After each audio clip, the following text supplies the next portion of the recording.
वैदिक कॉन्सेप्ट्स द्वारा अप्रैल 2022 में किए गए एक अध्ययन के अनुसार भारत में गुरुकुलों की कुल संख्या 4500 प्लस है, जिनमें से अधिकांश हाइब्रिड पाठ्यक्रम का पालन करते हैं, यानी वे सीबीएसई पैटर्न का पालन करते हैं, लेकिन गुरुकुल प्रणाली के कुछ तत्व भी शामिल करते हैं।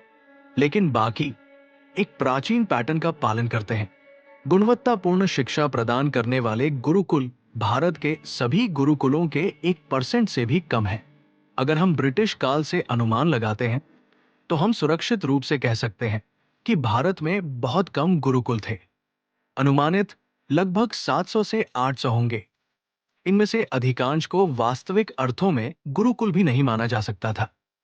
स्वतंत्रता के बाद भारतीय सरकारों की उदासीनता और पश्चिमी शिक्षा के प्रति उनके प्रेम ने गुरुकुल शिक्षा को और नष्ट कर दिया, जो पहले से ही बहुत खराब स्थिति में थी।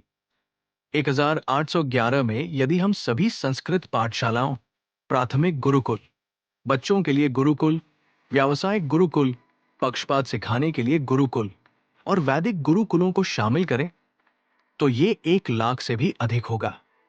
मैं डब्ल्यू एडम्स द्वारा दिए गए कथन से अच्छी तरह वाकिफ हूं कि 1 लाख से भी अधिक गांव हैं और प्रत्येक गांव में कम से कम एक पाठशाला है।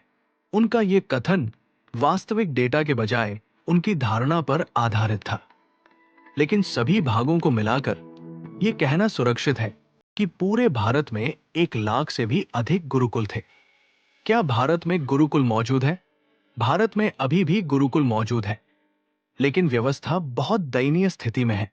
यहां तक कि भारत में अभी भी जो गुरुकुल मौजूद है वे प्राचीन भारत, खासकर वैदिक युग के स्वर्ण मानक की तो बात ही छोड़िए, पूर्व मध्यकालीन भारत के मानकों पर भी काम नहीं करते हैं।